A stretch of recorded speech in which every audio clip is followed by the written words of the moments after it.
Georgia's not going to have Brock Bowers. Georgia's not going to have Ladd McConkey. It's not going to have Kendall Milton or a handful of the guys that have been key contributors to the last couple of years, key contributors to national championships, and especially, obviously, I started with Brock Bowers there. Not only is Georgia losing its best weapon, it's losing one of the best players in college football, and a guy who I think his jersey needs to be retired in Sanford Stadium. So who's going to step up? Who, is step up the right word? Who's going to be Georgia's best offensive weapon in 2024? Who's going to be the go-to guy? Will there be a guy that they look at as, this is our alpha, we want to get this guy the ball? I think it could be Dillon Bell. I really do. I don't know that I'm telling any secrets here, right? Dillon Bell showed how dynamic of a football player he was this season. Georgia had a running back issue earlier in the year. Kendall Milton was hurt, right? And as he was for a lot of his time at Georgia. Daijun Edwards was dealing with an injury. They lost Branson Robinson before the season started. They lost him for the year. And we'll talk a little bit more about Branson Robinson in the future, but a guy that I thought might end up being Georgia's best running back this season. Kendall Milton definitely turned out to be that as the year went on. But Dillon Bell's a guy that they put back there when they didn't have someone at running back, when they didn't have a scholarship guy that had reps, a guy that I guess they had trusted. You're dealing with freshmen like Roderick Robinson. You're dealing with walk-ons like Cash Jones. Those were the guys that they could feature. And Dillon Bell was the other one, and he was, at times, it was like, is this their most dynamic running back? Is this their best guy with the ball in their hands? So Dillon Bell is a guy they figured out, and we can get the ball in this kid's hands a lot. Idolizes Deebo Samuel. The kid idolizes Deebo Samuel. If you're not familiar with who Deebo Samuel is, he played for South Carolina, and now he plays for the San Francisco 49ers. He is a wide receiver. He is a running back. He is an offensive weapon. And Dillon Bell idolizes the kid. Well, guess what? They put in packages like that this season to make Dillon Bell a dynamic playmaker like that. And he answered the bell when they needed him. Ryan Curley from Dawg Post here, talking about Georgia's weapons in 2024 and why I think Dillon Bell might be their best one. We'll talk about some of the other guys, and Georgia obviously gained a transfer in the last couple of days when we're talking about Michael Jackson III, the wide receiver from USC. Before I finish this off, make sure you're clicking our newsletter. I'm linking that down below. All you got to do is give us your email address and pushing out free and insider stories in your inbox every single day.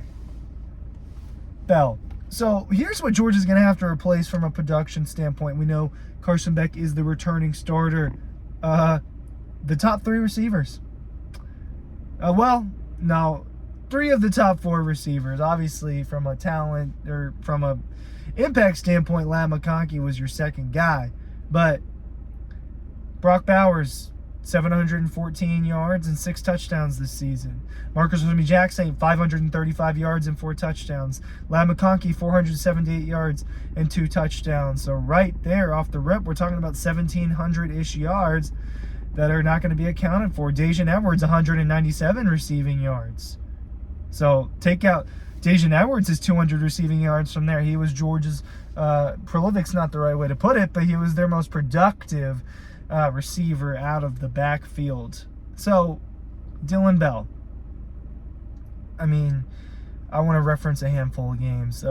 Two specifically. I think about the Tennessee game where they used him as a rusher and then they throw. It was just more a great play design than anything else. But Dillon Bell is the guy they trusted to throw that ball to Marcus Williams-Jackson. Dillon Bell is the guy that they felt, hey, he's in the backfield.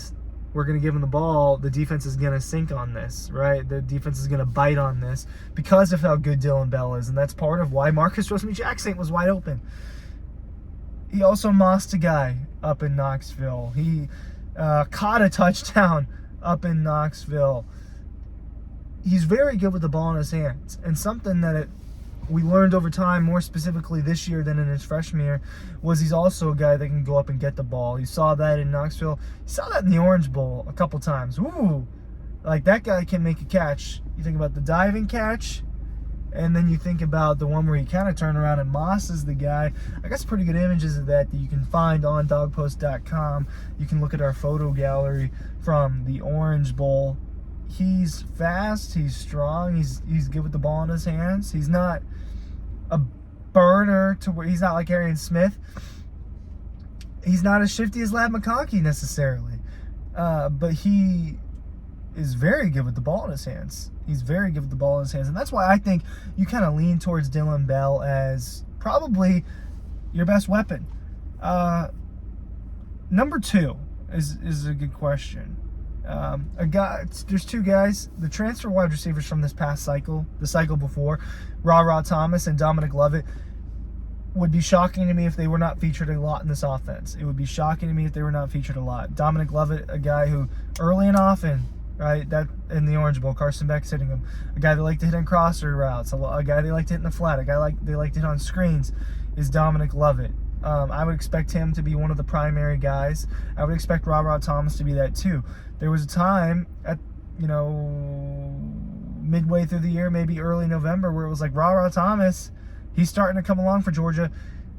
And sprains the ankle, right? He's obviously has a hard time getting back to it there at the end of the season.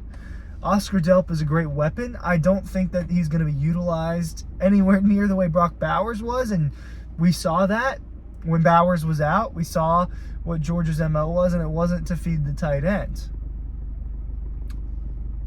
Trevor Etienne is probably the other guy I want to talk about, because this running back room is going to be inexperienced.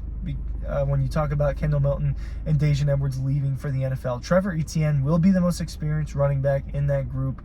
A group that will feature him. It'll feature Branson Robb. We think it'll feature Branson Robinson, right? When we talk about how bad is his injury, when will he be able to go? I spoke to him at the Orange Bowl, and to be honest, I just thought he'd be a little bit further along in rehab. Maybe that's my lack of knowledge on the injury. Roderick Robinson, Cash Jones, I suppose. And then the 2 freshmen, Nate Frazier, Dwight Phillips. There's another freshman I'm blanking on, but those are the ones that we've been told, or we have told you, and we have watched to keep an eye out on. Trevor Etienne, also not a burner, right? This is going to be a productive guy. This is going to be a little running back. How tall was Daijun Edwards? Let's pull that up real quick. There we go. 5'10", 201. Trevor Etienne, 5'9", 205. This is another little guy that I'm watching a Trevor Etienne highlight as this goes. He bounces off people. He breaks tackles. Daijun Edwards did that. Not prolific through the air also, just like Edwards. Similar production this past season. 21 catches, 172 yards, a touchdown. All right, Edwards was around that same thing. High teens, 120-ish yards, right? So not a guy that was featured. There's no Kenny McIntosh. There wasn't one this past season. But I think Trevor Etienne is probably kind of your other guy there, at least through the ground, where you feel like these are our best weapons. We need to get the ball in these guys' hands. And I think that Dillon Bell, Trevor Etienne are going to be those 2 guys. I think it would be hard to ignore Dominic Lovett and Ra Thomas in that scenario. And here's the thing about Georgia. And you figured this out by now, I'm sure. They don't just feed one guy, right? There are games where it's like, wow, all of a sudden Marcus Osmond-Jackson has 2 touchdowns. Bowers has 3 catches, right? There are games like that, and there will always be games like that, because Georgia's offense isn't predicated on one football player, and it's creative. And Mike Bobo proved this year that he's still creative, and that if you took away from this year that Mike Bobo didn't do a good job,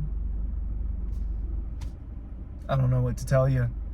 Did a really good job throughout the year. Complain about the SEC Championship game if you want. That's not all on Mike Bobo. That's on Kirby. That's on Carson Beck. That's on the offense's execution. It's on the defense. It's on a lot of things, but it's not just on Mike Bobo. London Humphreys, the reason I prefaced that was because with London Humphreys, a burner, is he going to get the ball all the time? I don't think so. But he's going to be a guy that's a weapon. And Arian Smith is still going to be on this team. He had a touchdown in the Orange Bowl. He had a touchdown in the Peach Bowl. He gets touchdowns in big games. And you can't ignore the speed he has. Figure out ways to get him the ball. If they can do that, then we're talking about Georgia being another dynamic offense. They're losing Georgia. I don't know, Ladd McConkey's quite a legend for Georgia. He's a very, very good football player for Georgia that contributed to some real winning. But there is no Brock Bowers on this team, so there's not just this super alpha. This is our 1A weapon, right? And I think it's going to be done by committee. But if I had to point it again and say, you need to figure out how to make that guy your guy, it'd be Dylan Bell. What do you think? Links are down below.